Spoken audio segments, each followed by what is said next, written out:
Hello, welcome to Fireside Chats. I am Magela Pillai, and today I have in the studio with me Sister Denise, who has been practicing Rajyoga Meditation for over 40 years. Today we are looking at the interesting subject called time, timelessness, and eternity. Within this series, we take up a number of subjects revolving around spirituality. We ask you, the viewer, to look at the core and essence of spirituality. We look at things like the balance between philosophical and spiritual integrity. We also look at and ask you to take yourself within and ask yourself whether you have a balanced relationship between your inner and outer world. We ask you to do a candid assessment of your own relationship with God, whether God is just a name or a concept to you, or do you enjoy a real and personal and intimate relationship with Him or her.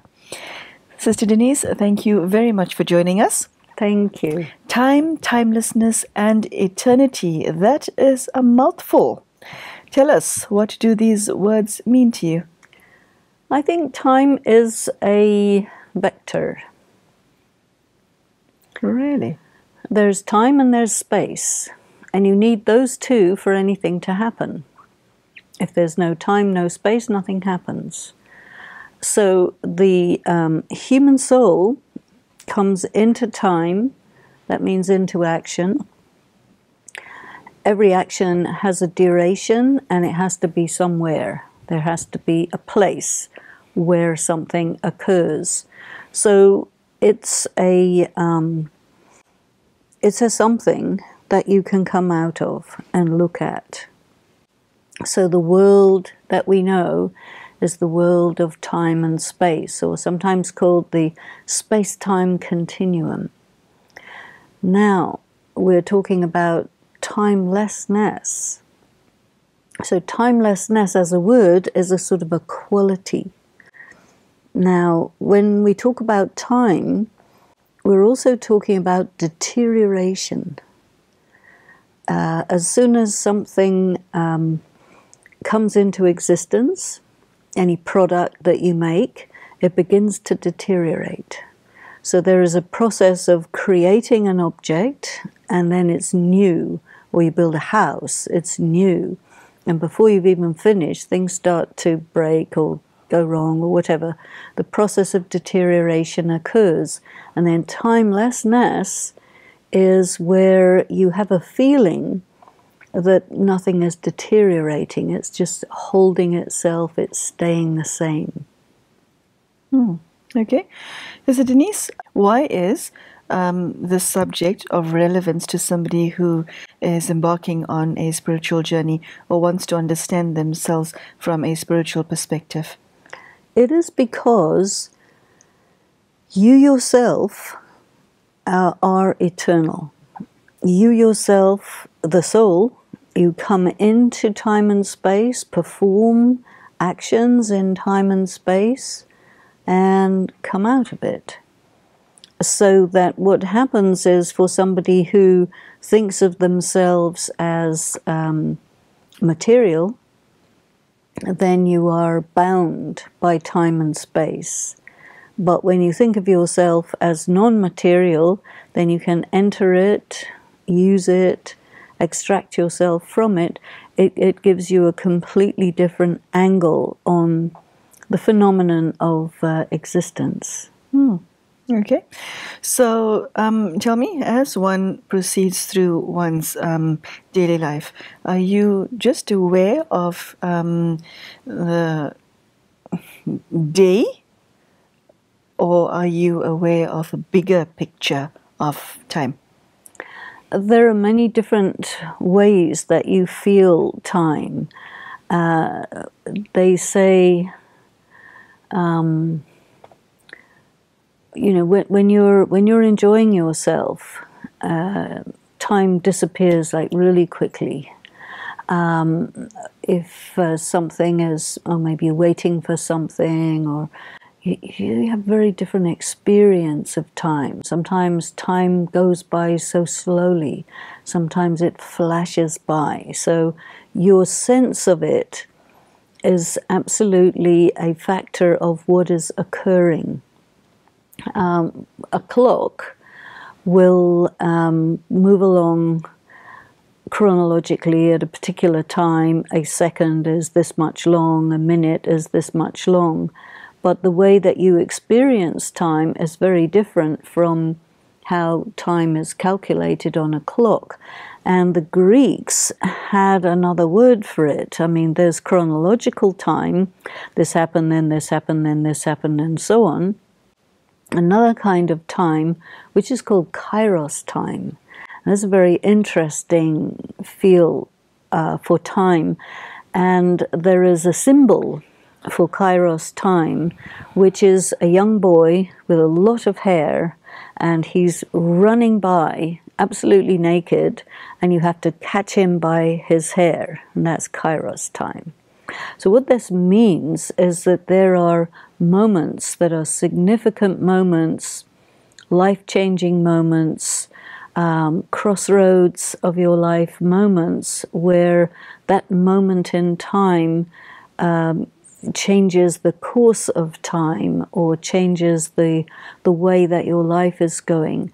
And these opportunities of time, it's like they present themselves. There's a window of opportunity which is open for only a short time. You have to grab it, otherwise you lose it. And this is a very interesting thing, because we human souls, we come into time, we live life. And, you know, we use this word also, your time has come, to mean you're going to die. We die at this time. And in Hindi, the word for yesterday, tomorrow, and time is all one word. And also the word for death, you see. So death and life. Life is okay, you get born, and as you move forward, you're moving towards your death, which is a particular moment in time. So, you know, on a tombstone, you'll get somebody's name, their date of birth, a small line, and their date of death. So that's your life, that little line between your date of birth and your date of death. What did you do with that?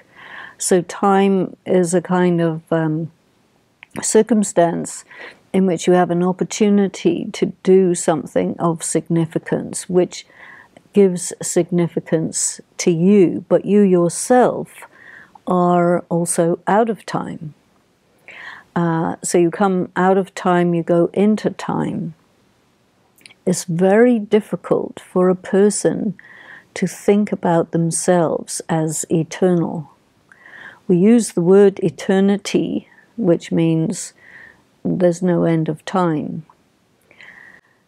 People think of time in a linear fashion. It starts somewhere back there, and it goes on to somewhere over there. Usually it starts on the left side and goes to the right side.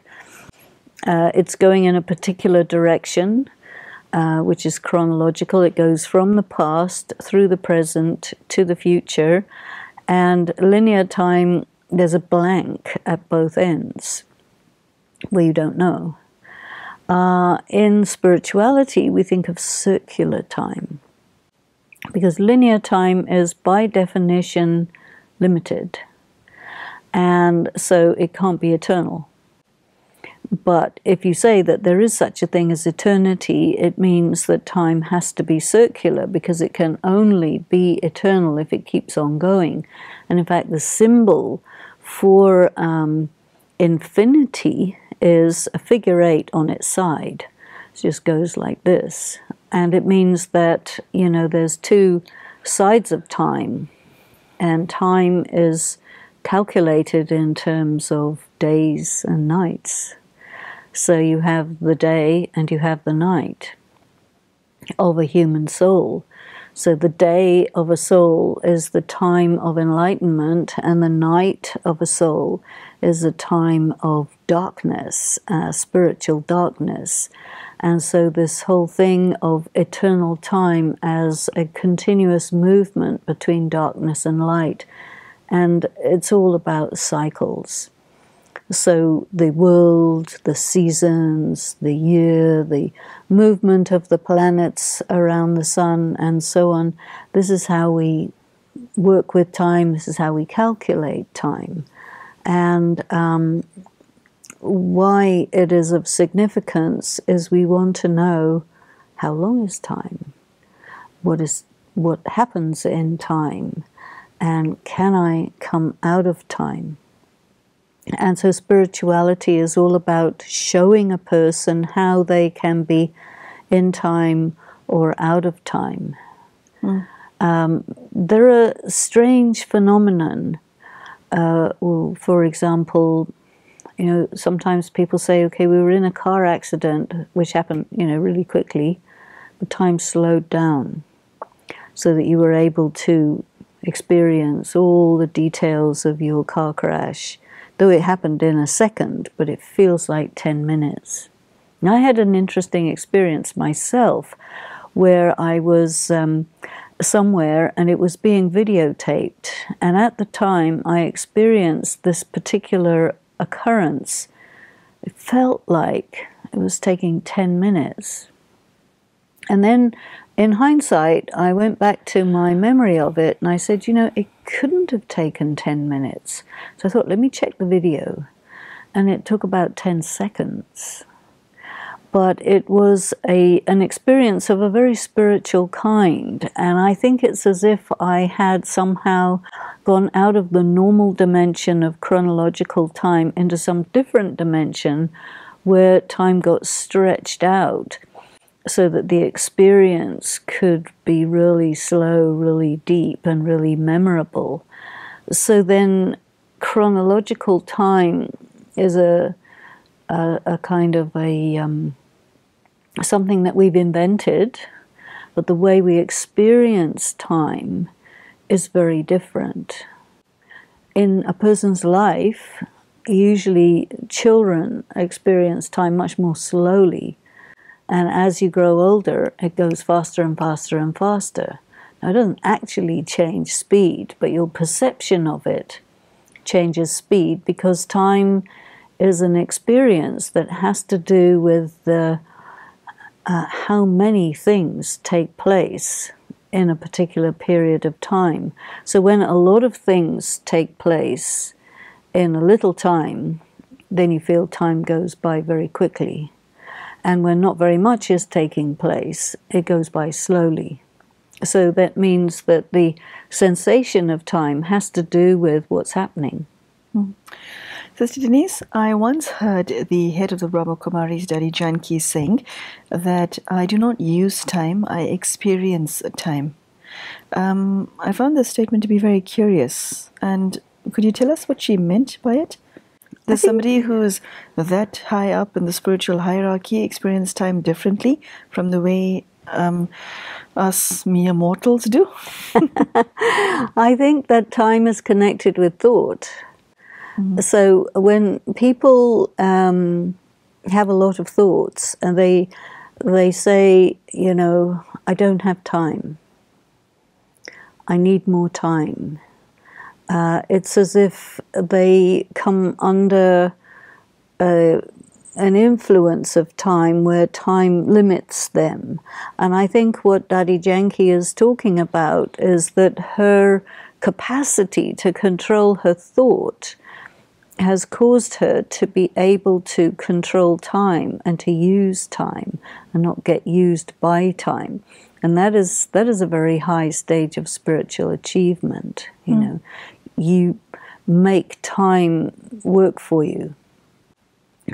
You stretch time. You never are out of order because of time limits. And I think another thing that I've also heard her talk about is that she's able to have this relationship with time because she never wastes time. She doesn't waste time, she doesn't waste money. So she always has time, and there is always whatever is needed to do whatever you want. And I think a great weakness of the mere mortal is you don't value time. If you value your time, you don't waste it, you use it well, it's there for you.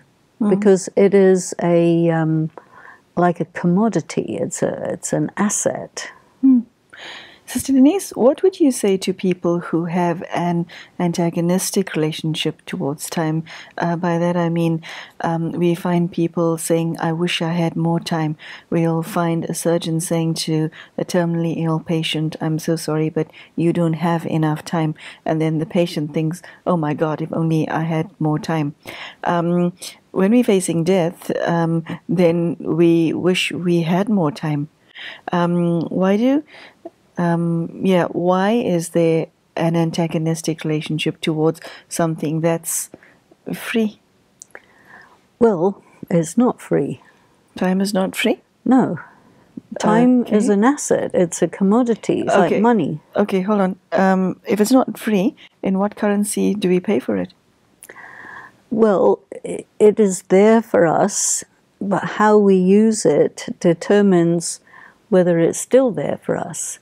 And I think that when people say, I have no time, it's because they haven't used time well. You know, one has to have a lot of discipline in one's life, and time has different qualities at different times. So, you know, the yogi lifestyle that we learn in Raj Yoga is that you wake up, you get up early in the morning, and you use the early morning time for meditation, and the name given to that is Amrit Vela, the hour of nectar. This is the best time for meditation. If you meditate at another time, which is not the best time to meditate, you won't get what you get by doing the right thing at the right time. You know, there are periods of time which are suitable for being asleep. 10 p.m. to 2 a.m., good time to sleep. If you're not asleep at that time, your relationship with time is out of order, and then you will not enjoy the next day because you didn't maintain the discipline of what to do when, and then time is no longer available for you. This is how you lose it. Okay. Sister Denise, does God experience time? What is God's relationship with time? Because God is often depicted as someone who lives up in heaven, up above the world, north, far north. Is there time where God lives? There is no time where God lives, because God does not live in the material universe. Time is only there where there is matter. Time is only there where there is change. So even the word time is equated with the word change. So time exists on earth? Yes. If you go out of earth? Then you're out of time. Okay, in a different sense. Okay, coming back to God. So God is timeless and changeless. And that's very different from a human being who is bound in time, who is subject to death. You know, time and death and change and deterioration are all, in a sense, synonymous.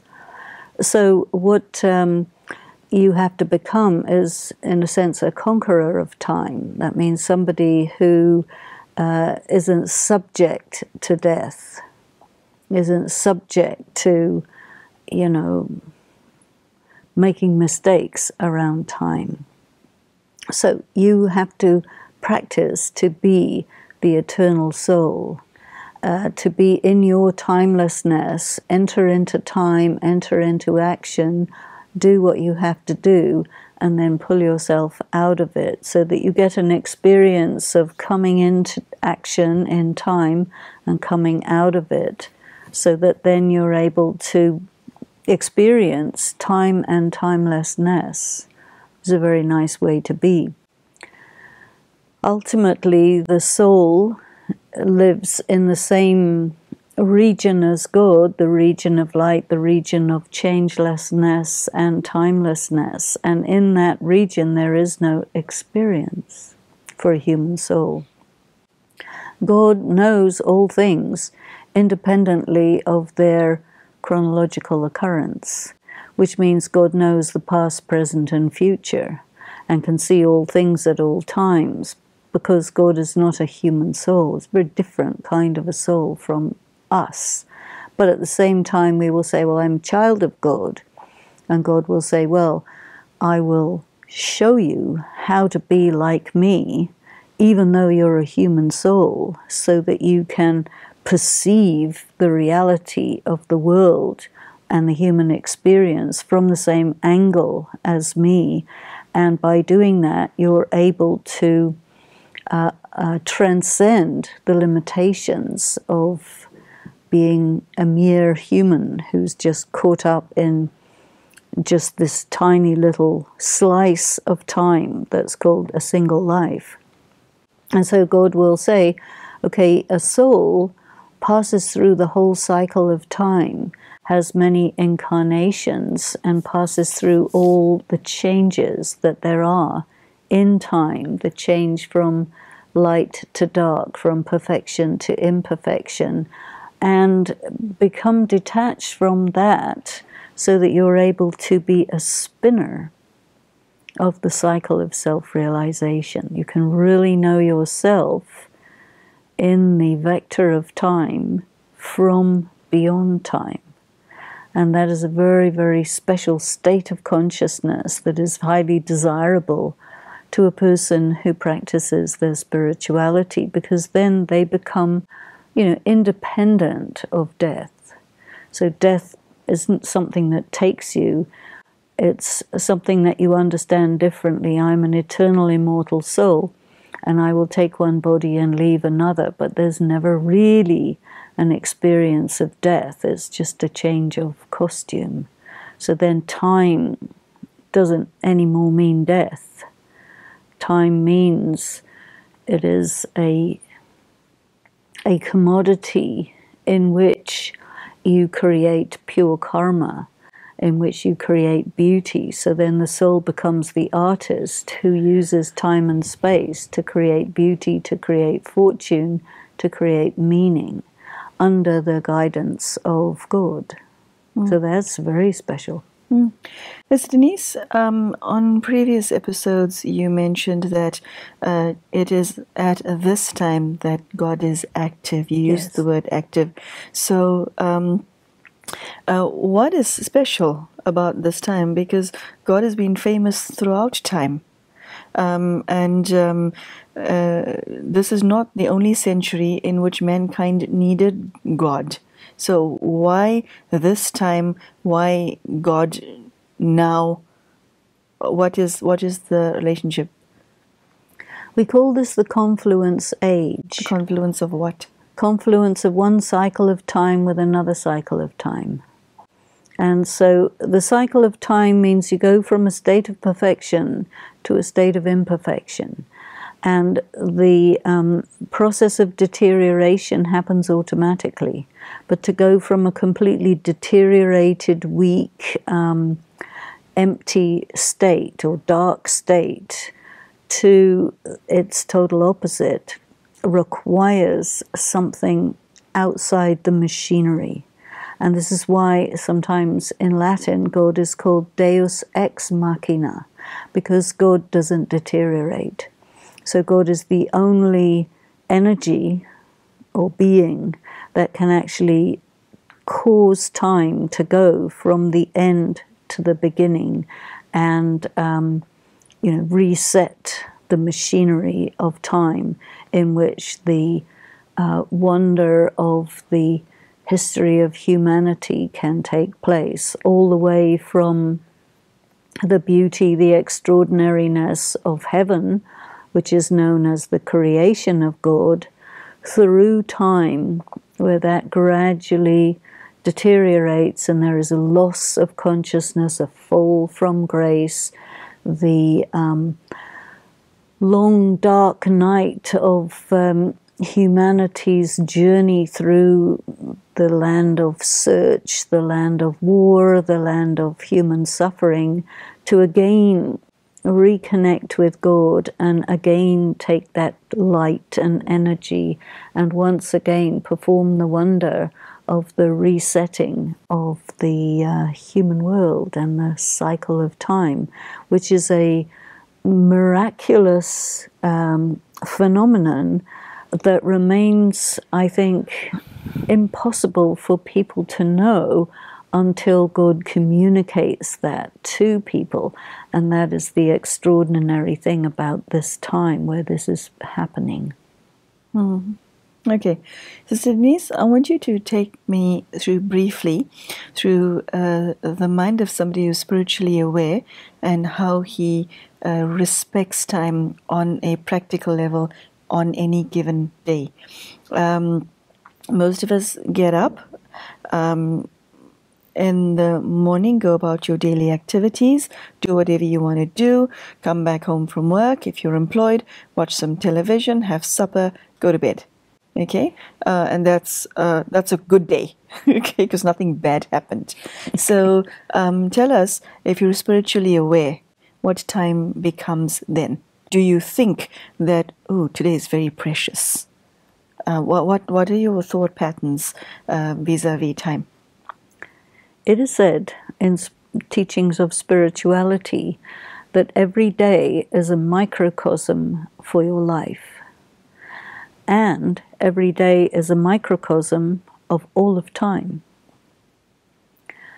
So if you can master a day, then you master your life and you master all of time. It's also said, live each day as if it is the last day of your life. So that means it's precious. So you're not going to waste any of that time. You're not going to use it inappropriately, make mistakes. You're going to be careful about what you do from the beginning of the day all the way through to the end of the day.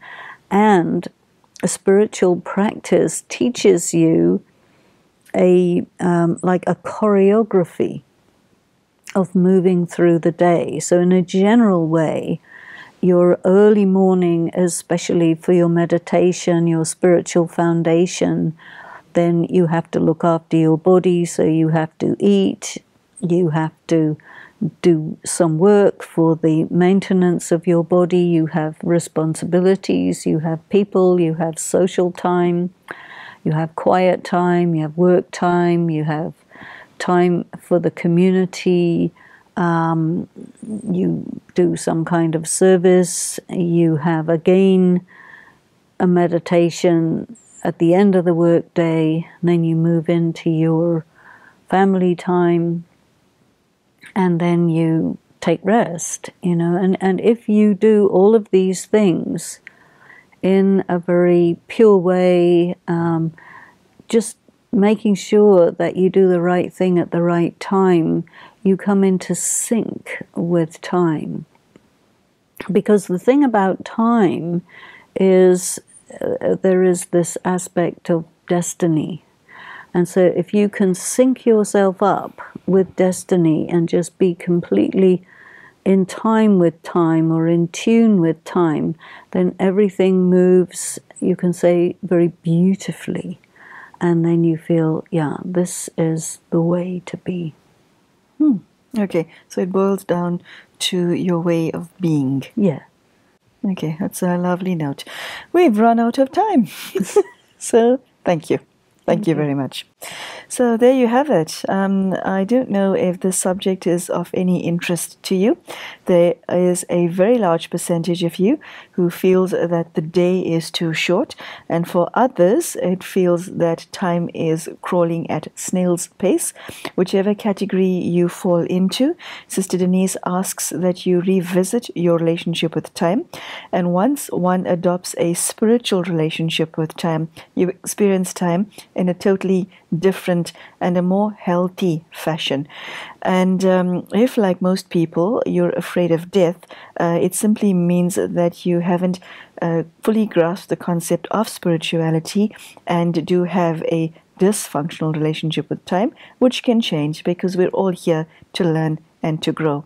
So I hope you do spend some time and take time to be with yourself and ask yourself what you do in respect of time and how you experience time. Do take care, and we hope to see you soon. Thank you and goodbye.